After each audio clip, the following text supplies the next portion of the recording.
बिस्मिल्लाहिर्रहमानिर्रहीम। अस्सलामु अलैकुम व रहमतुल्लाहि व बरकातुहू। मजलिस इत्तेहादुल मुस्लिमीन इतिहाद विधानसभा के उम्मीदवार व कैंडिडेट जनाब मुफक्किर इस्लाम एडवोकेट साहब, बिहार प्रदेश के मजलिस इत्तेहादुल मुस्लिमीन के सदर, वो रुकने असम्बली, वो कायदे मुक़न्नना मोहतरम जनाब अख्तरुल ईमान साहब, बिहार बहादुरगंज के मजलिस इत्तेहादुल मुस्लिमीन के मोहतरम जनाब इजहार रशफी साहब, इतिहाद के मेरे तमाम मजलिस इत्तेहादुल मुस्लिमीन के साथी रुफ़क़ा, जनाब माजिद हुसैन साहब, ऑब्जर्वर बंगाल मजलिस इत्तेहादुल मुस्लिमीन, मेरे अजीज दोस्तों और बुजुर्गों, मेरी इज़्ज़तदार माँ और बहनों, मैं आप तमाम से ये गुजारिश करने के लिए आया हूँ कि आप तमाम मुत्तहिद होकर अपने एक एक वोट का इस्तेमाल आने वाले असेंबली इलेक्शन के लिए मुफक्किर इस्लाम साहब के हक में, जो मजलिस इत्तेहादुल मुस्लिमीन के उम्मीदवार हैं, जिनका इंतखाबी निशान पतंग है, आप उनके हक में अपने वोट का इस्तेमाल करिए। मैं आपसे बताने भी आया हूँ कि इस बंगाल की सरजमीन पर आपको अपने इत्तेहाद के जरिए अपनी एक बेबाक सियासी आवाज को बंगाल की असम्बली में पहुंचाना है। आज आप देखते हैं कि आपके पास अपनी एक आजाद सियासी आवाज नहीं होने के बिना पर आज आप बहुत से मसाइल में तकालीफ में मुब्तला है। यहाँ पर तालीम का मसला है, हमारे बच्चों को, हमारे बच्चियों को पढ़ाने के लिए स्कूल नहीं है, और अगर कोई स्कूल में पढ़ भी लेता है अपनी जाती कोशिशों की बुनियाद पर, तो उन बच्चे और बच्चियों के लिए आला तालीम के लिए हायर एजुकेशन के कॉलेजेस नहीं है, गवर्नमेंट में नौकरी नहीं मिलती, जहां पर गरीब आवाम बसती है वहां पर पीने के पानी का टैप वाटर नहीं मिलता, ड्रेनेज लाइन का इंतजाम नहीं होता है। ये तमाम आपके मसाइल हैं। बल्कि मैं तो ये कहूँगा कि बंगाल में हमारे मुस्लिम अक़लियत के तमाम जिम्मेदारों को इस बात का एक मुत्तहिदा तौर पर फैसला लेना है कि आपने 60 साल कभी कांग्रेस को वोट दिया, तो कभी वाम को, लेफ्ट को वोट दिया, और फिर आप 10 साल से टीएमसी को वोट दे रहे हैं। मैं आपसे ये बताने आया हूं और आपको ये सवाल कर रहा हूं आपसे कि आपने क्या हासिल किया, क्या हमको मिला, चाहे वो कांग्रेस हो या वाम हो या टीएमसी हो। इन तमाम ने ये कहा कि आप हमको वोट दो, हम आपको डेवलपमेंट देंगे, हम आपके बच्चे और बच्चियों के लिए स्कूल बनाएंगे, हम कॉलेजेस बनाएंगे, अस्पताल बनाएंगे, नौकरी का इंतजाम करेंगे, और आपको बीजेपी और संघ परिवार की ताकतों से बचाएंगे। मेरी इज्जतदार माँ और बहनों, मेरे गयूर नौजवान साथियों, 60 साल आपने इन तमाम 3 पार्टीज का साथ दिया। ये हर उस वादे में जो हमसे किया गया था वो झूठा साबित हुआ। ना स्कूल मिला, ना अस्पताल मिला, ना नौकरी मिली, ना संघ परिवार और बीजेपी के बढ़ते हुए कदमों को बंगाल में रोक सके। आज आप जानते हैं कि यहां पर इतिहार के इस इलाके में आप खुद देखते हैं कि उत्तर दिनाजपुर का ये इलाका, अगर मैं आपको बताऊं कि यहां पर किस तरीके से टीएमसी ने और इन तमाम दीगर सियासी पार्टियों ने मुस्लिम अक़लियत को पीछे रख दिया। आप जानते हैं कि भारत के संविधान में, जिसको बाबा साहेब अम्बेडकर ने बनाया, उसमें राइट टू इक्वालिटी हमारे संविधान में फंडामेंटल राइट है। मसावात एक फंडामेंटल राइट है, इंसाफ है, भाईचारगी है। मगर आज आप देखिए कि हर इस पैमाने पर टीएमसी ने किसी का लिहाज नहीं रखा। आज आप जानकर आपको ताज्जुब होगा, जो आज मजलिस-ए-इत्तेहादुल मुस्लिमीन पर इल्जाम लगाते हैं कि हम किसी का वोट काटने को आए हैं या हम बी टीम है। मैं टीएमसी से पूछना चाहता हूं, मैं कांग्रेस और लेफ्ट के जिम्मेदारों से मेरा यह सवाल है, क्या ये बात सच नहीं है कि बंगाल की सरजमीन पर बसने वाले मुस्लिम अक़लियतों के 15% बच्चे जो 6 और 14 साल के हैं वो स्कूल के बाहर हैं? आखिर ये स्कूल के बाहर क्यों है? इसका जिम्मेदार क्यों है? क्या हमारे माँ बाप को ये शौक नहीं है कि उनका बेटा उनकी बेटी स्कूल को जाए? मैं आपको बता रहा हूं, ये गवर्नमेंट का डेटा है। 15% मुस्लिम माइनॉरिटी के 6 और 14 साल की उम्र के बच्चे स्कूल के बाहर हैं और इसमें से 40% ऐसे बच्चे थे, बच्चियां थी, जिनको अपने माँ बाप स्कूल को इसलिए नहीं भेजा सके क्योंकि उनके पास पैसा नहीं था अपने बच्चे और बच्चों को पढ़ाने के लिए। क्या इस बुनियाद पर टीएमसी आपसे वोट मांग रही है कि आपके बच्चों को स्कूल में नहीं पढ़ाया जाए? मैं आपको बताते हुए शर्म महसूस करता हूं कि उत्तर प्रदेश और बिहार के बाद सबसे ज्यादा मुस्लिम अक़लियत के बच्चे अगर स्कूल में ड्रॉप आउट है या स्कूल के बाहर है तो मगरबी बंगाल की स्टेट में है। किस बुनियाद पर टीएमसी, लेफ्ट और कांग्रेस मजलिस-ए-इत्तेहादुल मुस्लिमीन पर इल्जाम लगाती है? मैं आपको ये भी बताना चाह रहा हूं मेरे अजीज दोस्तों, आपके उत्तर दिनाजपुर में स्कूल और हायर सेकेंडरी स्कूल सबसे कम है। अगर आप देख लेंगे पश्चिम मिदनापुर में, दार्जिलिंग में, बंकुरा में, वहां ज्यादा स्कूल है और यहां पर उत्तर दिनाजपुर में, इतिहार में ना स्कूल है ना हायर एजुकेशन का स्कूल है। मेरे अजीज दोस्तों और बुजुर्गों, आपको जानकर ये बड़ी हैरत होगी कि टीचर प्यूपल टीचर रेशियो भी जो जरूरी है वो उत्तर दिनाजपुर में या आपके इतिहार के असेंबली कॉन्स्टिट्यूंसी में नहीं होता है।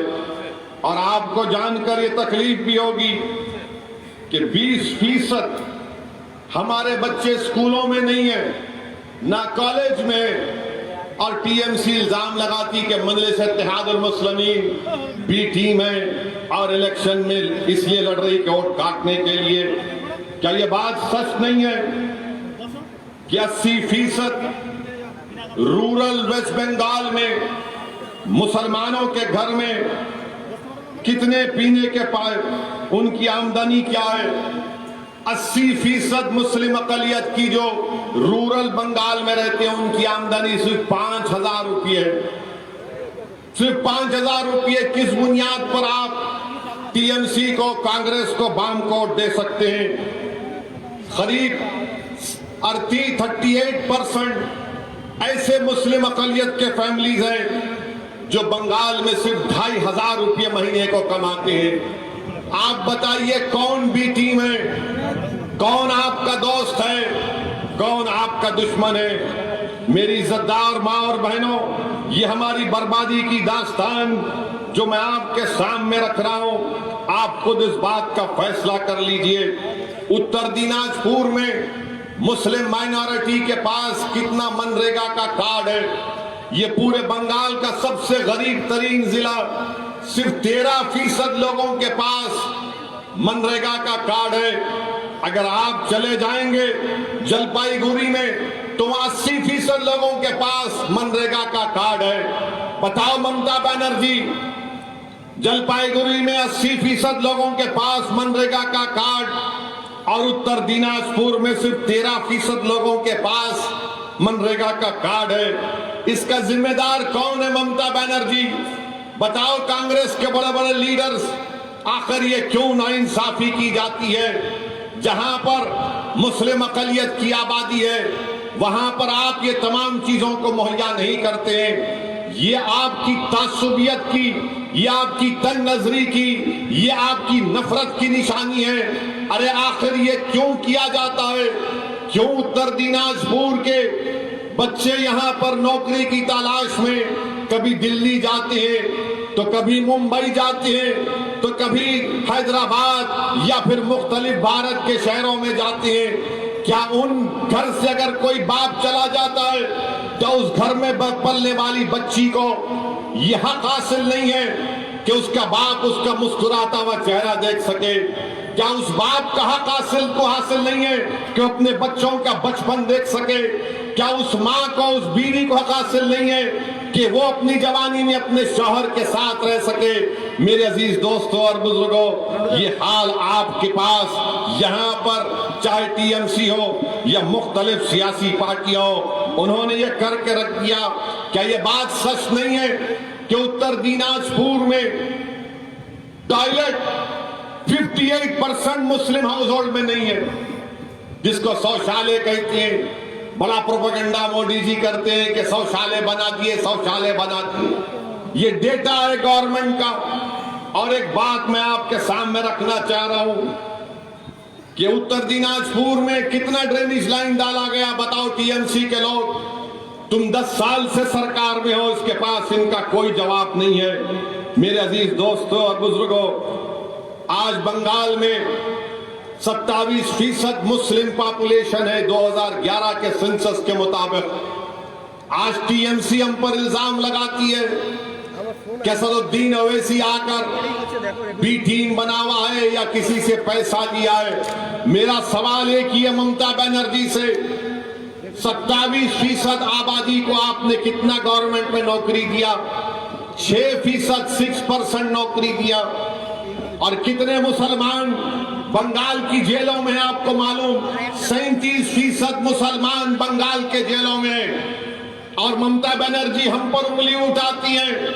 कांग्रेस और वाम मुझ पर तनकीद और इल्जामात लगाते हैं। 27% आबादी, 37% जेल में, 6% गवर्नमेंट में नौकरी और 80% बंगाल के रूरल इलाकों में बसने वाला मुसलमान सिर्फ 5,000 रुपये कमाता है। 37% 2,500 रुपये कमाता है। बताओ ये नाइंसाफी का खात्मा कैसे होगा? मेरी इज्जतदार माँ और बहनों, मेरे गयूर नौजवानों, मेरे बुजुर्गों, मैं आपसे अपील करने आया हूं कि नाइंसाफी का खात्मा सिर्फ नारे लगाने से नहीं होता, नाइंसाफी का खात्मा रोने से नहीं होता, नाइंसाफी का खात्मा जज्बात से नहीं होता है। भारत की जमहूरियत में संविधान हमको ये मौका देता है कि हम इस नाइंसाफी का खात्मा अपने वोट के जरिए से करें। अगर आपके दिलों में ख्वाब है अपने मासूम बच्चे और बच्चियों के लिए, उन ख्वाबों को पूरा करना है, तो मुफक्किर इस्लाम के अपने अपना वोट देकर अपने ख्वाबों को आपको पूरा करना है। मेरे अजीज दोस्तों और बुजुर्गों, आज मजलिस इत्तेहादुल मुस्लिमीन पर बहुत से इल्जामात लगा दिए जाते हैं। आप ये भी जानते हैं कि हम पर इल्जाम लगाते हैं ममता बनर्जी कि असदुद्दीन ओवैसी को पैसे मिले। मैं ममता बनर्जी से पूछना चाहता हूं, कितने पैसे मिले आप बता दो। उसके 90% पैसे मैं आपके भाईपों को दे देता हूं, मैं उसको दे देता हूं, मैं अपने पैसे सदका करके आपको दे दूंगा। बताओ कहां मिले? यही ममता बनर्जी को याद रखना चाहिए कि जब नंदीग्राम का वाकया हुआ था, उस वक्त मनमोहन सिंह की सरकार थी। करीब 35-40 मुस्लिम एमपीज की मीटिंग हुई और सब ने तय किया कि हम नंदीग्राम को जाएंगे।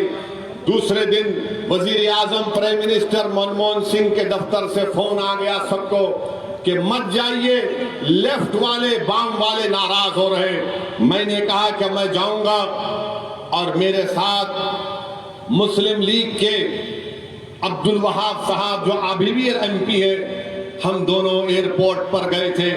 तो एयरपोर्ट पर कौन आकर हमको रिसीव किया था मालूम आपको? सुवेंदु आया था। वो आकर मुझे और अब्दुल वहाब साहब को गाड़ी में बिठा कर लेकर गया, और हम जब नंदीग्राम जा रहे थे तो मोटरसाइकिल पर बिठाकर कच्चे रास्ते से नंदीग्राम के उस मुकाम पर लेकर गए थे। रास्ते में लेफ्ट फ्रंट वाले बम फेंक रहे थे, गोली चला रहे थे। उसके बावजूद भी मैं अब्दुल वहाब साहब गए, और वापस जब हम कोलकाता के एयरपोर्ट को आए तो ममता बनर्जी ने मुझे फोन करके 5 मिनट की गुफ्तगू की और 10 मरतबा मुझे thank you mister Owaisi, thank you कहा। पार्लियामेंट के सेंट्रल हॉल में मुझसे मिली और कहा कि आप और अब्दुल वहाब सिर्फ आकर नंदीग्राम गए, दूसरे मुस्लिम MP नहीं आए। ममता बनर्जी, आज आप हमको पैसे लेने की बात कर रहे हैं। बताओ, जब नंदीग्राम को मैं आया था तो तुमने कितने पैसे दिए थे मुझे? बताओ ममता बनर्जी, तुमने कितने पैसे दिए थे? और अफसोस तो इस बात का होता है कि वही सुवेंदु नंदीग्राम की जनता को बांग्लादेशी कहता है। वही सुवेंदु नंदीग्राम की जनता को बांग्लादेशी कहता है, और क्या क्या अनाप शनाप कहता है। और वही ममता बनर्जी कहती है, क्या कहती है ममता बनर्जी? कि मैं हिंदू ब्राह्मण हूं। ममता बनर्जी कहती है कि मैं हिंदू ब्राह्मण हूं, मेरा गोत्रा शांदलिया है। हम ममता बनर्जी से एक ही सवाल करना चाहते हैं, ममता बनर्जी, अगर आप हिंदू ब्राह्मण हैं और बंगाल में 27% मुसलमान हैं, अगर आपका गोत्रा शांदलिया है तो बंगाल में 22% दलित है। न मुसलमान न दलित का वर्ना सिस्टम से कोई ताल्लुक। तो बताओ ममता बनर्जी, क्या हम हकीर हैं? क्या हम कम हैं? आप ऊपर हैं, आप बड़े हैं इसलिए कि आप हिंदू ब्राह्मण हैं और आपका गोत्रा शांडलिया है? क्या हम आपके बराबर नहीं है? क्या हम आपके गुलाम हैं? क्या आप हमारे ऊपर हैं, हम नीचे बैठेंगे? इसीलिए आप कह रहे हैं कि आपको वोट दो। बताओ, ये किस तरह की राजनीति ममता बनर्जी करती है? मैं हिंदू ब्राह्मण हूं और ममता बनर्जी अपने ही जलसों में चंडी पाठ पढ़ती है। ये ड्रामा कब तक चलेगा ममता बनर्जी? कभी सर पर ओढ़नी पहनकर अल्लाह अकबर और आप लोग ताली मारते हैं। मेरे अजीज दोस्तों और बुजुर्गों, अगर कोई अपने सर पर ओढ़नी पहनता है तो उसका काम है, अगर तो अल्लाह अकबर कहता है तो ठीक है। मगर ये तो बताओ कि आपके बच्चों को स्कूल मिला क्या? आपको नौकरी मिली क्या? आपके घर में ड्रेनेज लाइन आई क्या? आपकी आमदनी में इजाफा हुआ क्या? बताइए, ये कुछ नहीं करते और सिर्फ इल्जाम पे इल्जाम लगाती है। और ममता बनर्जी कहती है कि असदुद्दीन ओवैसी हैदराबाद से आए, हैदराबाद से आकर यहां पर ये काम कर रहे हैं। सुनो ममता बनर्जी, तुम हैदराबाद की तारीख को नहीं जानती हो। हैदराबाद की तारीख ये है कि नेताजी सुभाष चंद्र बोस के साथ अहमद सफरानी एक शख्स का नाम था जो हैदराबाद से था, जिसने नेताजी सुभाष चंद्र बोस के साथ अंग्रेजों से लड़ाई लड़ी। जब नेताजी सुभाष चंद्र बोस जर्मनी से सबमरीन में एशिया को आए तो एक आदमी उनके साथ था जिसका नाम अहमद सफरानी था। ममता बनर्जी, तुमको तारीख में तुम कमजोर हो।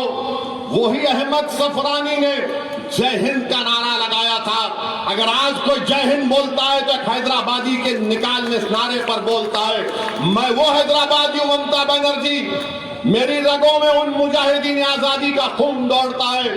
मैं उन्हीं को अपना आइडियल और अपना हीरो मानता हूं। मगर ये ममता बनर्जी कहती है असदुद्दीन ओवैसी बीजेपी का साथ दे रहा है। ममता बनर्जी, क्या तुम भूल गए जब गुजरात में इंसानियत की खून की होली खेली जा रही थी तो तुमने तुम्हारी पार्टी ने अप्रैल 30, 2002 को बीजेपी का साथ दिया था लोकसभा में। तुमने इस बुनियाद पर साथ दिया कि तुमको खैरात में मिनिस्टर बना दिया जाए, और बाद में ममता बनर्जी को अटल बिहारी वाजपेयी ने, बीजेपी की सरकार ने उनको मिनिस्टर बना दिया।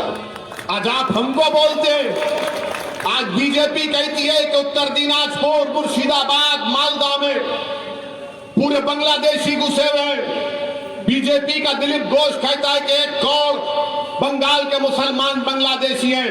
ममता बनर्जी, बीजेपी को कौन लाया बंगाल में? मैंने अपनी आंखों से 2005 के लोकसभा में देखा कि ममता बनर्जी ने लोकसभा के डिप्टी स्पीकर, उस वक्त एक अकाली दल के हमारे सरदार जी साहब थे, उनके मुंह के ऊपर फाइल फेंक कर कहा कि इतने लोग बांग्लादेश से बंगाल में आ चुके हैं। ये ममता बनर्जी ने किया था। और आज ममता बनर्जी बोलती है कि ओवैसी आएगा, ये ऐसा करेगा। ममता बनर्जी, याद रखो, मुझे फख्र है कि मैं भारत का मुसलमान हूं। अगर आप हिंदू ब्राह्मण हैं तो मैं भी बराबर का शहरी हूं। तुम मुझसे बड़ी नहीं हो, ना मुझसे कम हो, मगर तुम्हारा ये दिमाग, अगर तुम ये समझ रही हो कि हिंदू ब्राह्मण होने की बुनियाद पर बंगाल का मुसलमान और दलित वरना सिस्टम में नहीं आता, वो हकीर है। ये तुम्हारी गलती है, ये तुम्हारा गुरूर है, ये तुम्हारा गुरूर है जो तुम ताकत में आज इख्तिदार पर हो, तुम उसमें डूब कर कह रही हो। इंशाअल्लाह ताला जो कोई भी गुरूर में रहता है, परवरदिगार उसके गुरूर को खत्म कर देता है, परवरदिगार उसके ताकत को खत्म करके रख देगा। और आज ममता बनर्जी हर जगह जहां पर जाती है असदुद्दीन ओवैसी का नाम लेती है। ममता बनर्जी, आप जरूर मेरा नाम लो, मुझे मालूम कि आपको मेरे नाम से बड़ी मोहब्बत है। दिन रात आपको सिर्फ असदुद्दीन ओवैसी आपके ख्वाब में आता है। कोई बात नहीं, जितना आप नाम लेंगे मुझे उससे कोई फर्क नहीं पड़ता, मगर एक बात मैं आपको बता रहा हूं कि हम यहां पर बंगाल में मजलिस-ए-इत्तेहादुल मुस्लिमीन की बुनियाद डाल चुके हैं। हम यहां पर अपने झंडे को गाड़ चुके हैं। ये सिर्फ इलेक्शन लड़ने के लिए हम नहीं आए हैं। इंशाअल्लाह ताला आप देखेंगे कि सुबह क़यामत तक इंशाअल्लाह ताला बंगाल की सरजमीन पर मजलिस-ए-इत्तेहादुल मुस्लिमीन आबाद और शादाब रहेगी। हम कामयाब होंगे, हम कामयाब होंगे। इसमें आप तमाम के दुआओं की हमको जरूरत है, आपके साथ की जरूरत है। ममता बनर्जी, टीएमसी, ये कांग्रेस, ये लेफ्ट, ये तमाम के तमाम ने सिर्फ हमारा वोट हासिल किया और हमको धोखा किया।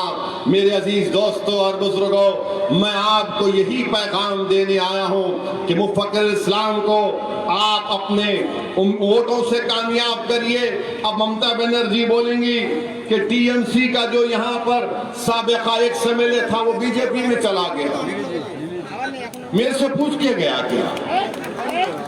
मेरे को फोन करके गया क्या वो? अब आप बताइए, हर चीज में ये हमको कह देते हैं आपका रनिंग एमएलए बीजेपी में भाग गया, और फिर लोग बोल रहे कि नहीं टीएमसी से एक अच्छा कैंडिडेट आया।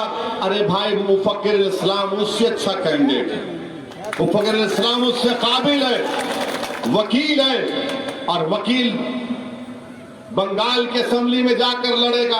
और लोग बोलते हैं मजलिस लड़ी तो वोट कट जाएंगे। मेरे भाई, आपको मालूम कि बंगाल में बीजेपी के 18 एमपी जीत गए, मजलिस का कोई कैंडिडेट नहीं था, 18 एमपी जीत गए। हम नहीं लड़े। ममता बनर्जी क्यों रोकने में नाकाम हुई? क्यों लेफ्ट और बाम उनको रोकने में नाकाम हुआ? आज मजलिस असेंबली का इलेक्शन लड़ रही है तो ममता बनर्जी मजलिस से डर और खौफ में आकर पैसे लिए। अरे ममता बनर्जी, जब आप अटल बिहारी वाजपेयी की हुकूमत की साथ थी, कितने पैसे मिले आपको? और ममता बनर्जी का एक मिजाज बन चुका है, मुसलमान दिखा तो पैसे से बिकता है। ममता बनर्जी, हम अपना ईमान का सौदा करने के लिए तैयार नहीं है। आप हमको नहीं जानती हैं। ममता बनर्जी कहती है, अपनी तकरीर में कहा कि मैं पूरे माइनॉरिटी से अपील कर रही हूं कि मिलकर वोट दो, मिलकर और दो। ममता बनर्जी आप बोलो ना, आप क्यों नहीं बोलती हिंदू ब्राह्मणों से? बोलो हिंदू ब्राह्मणों को मिलकर रोक दो। आप क्यों कह रही हो माइनॉरिटीज से? अगर आप हिंदू ब्राह्मण हैं, अगर आपका गोत्र छान लिया है तो बोलो गोत्र की बुनियाद पर रोक दो मुझे। वहां नहीं बोलेंगे, हमको डराने के लिए कहते हैं। ममता बनर्जी आप भूल चुके हैं कि अब हम डरने वाले नहीं है, वो जमाना जा चुका है। मेरे भी ख्वाब है, उस ख्वाब को पूरा करना और आपको और मेरा मकसद है इंशाअल्लाह। ममता बनर्जी कहती है कि मैं शेरनी हूं, तो सुनो ममता बनर्जी, असदुद्दीन का नाम दीन का शेर है, मेरा नाम भी शेर का है। शेर शेरनी का खेल अगर खेल रहा है तो हम तैयार हैं। आप कोई भारत की रानी नहीं है, मोदी कोई भारत का राजा नहीं है कि ममता बनर्जी के खिलाफ बोले तो पैसे ले लिए, मोदी के खिलाफ बोले तो ये एंटी नेशनल है, जिहादी है। ये कौन सी सियासत आप लोग चला रहे हैं? मेरे अजीज दोस्तों और बुजुर्गों, मेरी आपसे गुजारिश है कि आप मुफक्किर इस्लाम को अपने वोट देकर इनको कामयाब करिए। और यहां पर जो बीजेपी के कैंडिडेट हैं, ये राइस मिल ओनर है। आप बताइए ऐसा आदमी क्या खिदमत करेगा आपकी? ये तो पूरा चावल लेकर के अपने घर में रख लेगा, पूरा गरीब को परेशान कर देगा। और बीजेपी क्या कर रही है? अभी थोड़े दिन पहले अखबार में आपने फोटो देखा होगा, मोदी जी के बाजू एक आदमी खड़ा हुआ है, सर पे टोपी है, देखा फोटो आपने? मोदी जी खड़े हैं, सर पे टोपी है और उनको कान में कुछ बोल रहा है, देखा ना फोटो आपने? तो मीडिया के लोग हमसे पूछे क्या बोला होगा वो, तो हम बोले तुम सुनोगे? तो बोले बोलो। मेरे को नहीं मालूम कि वो क्या है, कौन है, मैं तो आप जानते, मैं तो नहीं जानता। बोले क्या बोला होगा? तो उसने कान में कहा, मोदी जी मैं बांग्लादेशी नहीं हूं। किसी ने पूछा और क्या कहा होगा? तो उसने कहा, मोदी जी हम कागज नहीं दिखाएंगे एनआरसी एनपीआर के लिए। फिर किसी ने पूछा और क्या कहा होगा उस लड़के ने मोदी जी को? तो उसने कहा, मोदी जी हम ट्रिपल तलाक के कानून को नहीं मानते। फिर किसी ने पूछा और क्या कहा? तो उस शख्स ने कहा हो सकता है कि मोदी जी मेरी तरह की टोपी कब पहनेंगे आप? फिर किसने पूछा और क्या कहा? तो उसने कहा, मोदी जी मैं तो सर पे टोपी पहना हूं, कम से कम आप तो देश की जनता पर टोपी मत पहनाओ, बहुत पहना चुके। बीजेपी हर मैदान में नाकाम साबित हो चुकी है। ममता बनर्जी, कांग्रेस और वाम की वजह से बंगाल में बीजेपी आई है। मेरी आपसे गुजारिश है, मेरी आपसे इल्तिजा है, मैं आपको सच्चाई बयान कर रहा हूं। ये रात बड़ी लंबी रहने वाली है, ये रात बड़ी लंबी रहने वाली है। इसलिए जरूरी है कि इस अंधेरी और तूफानी रात में आपको एक रोशनी की जरूरत है, और वो रोशनी मजलिस इत्तेहादुल मुस्लिमीन आपके रूप में है। आप इसको, जमात को मजबूत करिए। बिहार में अख्तरुल ईमान साहब हैं, हमने वहां पर 5 एमएलए हमारे जीत कर आए। वो सीमांचल की सरजमीन जो भारत की सबसे पसमानदा सरजमीन है, वहां पर अख्तरुल ईमान की क़ियादत में 5 एमएलए जीत कर आए। और जब ये 5 जीते तो लोग बोल रहे थे 5 जीते क्या करेंगे? बिहार में तो 280 है ना अख्तर भाई एमएलए, 280 के करीब है, मगर 5 जब जीते तो नीतीश कुमार की नाक में दम करके रख दिए। नीतीश कुमार मजलिस के मेरे को देखते ही परेशान हो जाता है। इसी तरह अगर मुफक्किर इस्लाम यहां से कामयाब होगा तो जब वो बंगाल की असेंबली में जाएगा तो इतिहार की जनता की आवाज बनेगा, गरीब मजलूमों की आवाज बनेगा, दलित, मुसलमान और आदिवासी तमाम गरीबों की आवाज बनकर उनके हक के लिए, उनके इंसाफ के लिए लड़ेगा। मजलिस इत्तेहादुल मुस्लिमीन आपके साथ है मेरे अजीज दोस्तों और बुजुर्गों। एक और बात मैं आपको बताना चाहता हूं कि एक मजदूर हमारा भाई हैदराबाद में, उसका इंतकाल हो गया था, जिसका नाम अमीन शेख था, 24 साल का। उसकी 2 बेटियां थीं। उसके खानदान वालों ने हमसे राब्ता किया, कांटेक्ट किया और कहा कि उसकी लाश को वापिस भिजाना चाहिए। तो हमारे मुख्तदिर बाबा कॉरपोरेटर हन्नान साहब ने एम्बुलेंस के जरिए सुरजापुर में उसकी डेड बॉडी को हैदराबाद से भिजाया। मेरे अजीज दोस्तों और बुजुर्गों, हमको एहसान नहीं किए। महबूब आलम को टीएमसी के लोग डरा रहे। मैं टीएमसी के गुंडों से कहना चाह रहा हूं, तुम अब नहीं डरा सकते हमको। असदुद्दीन ओवैसी अपने काज के लिए, इस मुल्क के संविधान के लिए अपनी जान को कुर्बान करने के लिए तैयार है। हम अपनी जान कुर्बान करेंगे। और सुनो ममता बनर्जी, अपने ना मैं टाइम से पहले जाऊंगा ना टाइम के बाद जाऊंगा। और सुनो टीएमसी के गुंडों जो हमारे पार्टी के मेंबर्स को डरा रहे हैं, तुम अब हमको नहीं डरा सकोगे। अगर तुम गुंडागर्दी करोगे तो याद रखो, तुमको इसमें बहुत बड़ी नाकामी साबित होगी। मेरे अजीज दोस्तों और बुजुर्गों, हम इस दुनिया में एक ही बार जीने के लिए आए हैं। बार बार कोई नहीं मरता। 60 साल से हमको कमजोर करके रख दिए। मेरी आपसे दुआ है, इल्तिजा है कि आप मुफक्किर इस्लाम के हक में अपना वोट देकर पतंग के निशान पर बटन दबाइए और अपनी पार्टी को अपने इत्तेहाद के जरिए से कामयाब करिए। इंशाअल्लाह ताला मैं दोबारा इत्तेहाद को आऊंगा, बार बार आता रहूंगा और हम मजलिस को यहाँ पर आपके ताउन से मजबूत करते रहेंगे। अस्सलाम वालेकुम व रहमतुल्लाहि व बरकातुहू।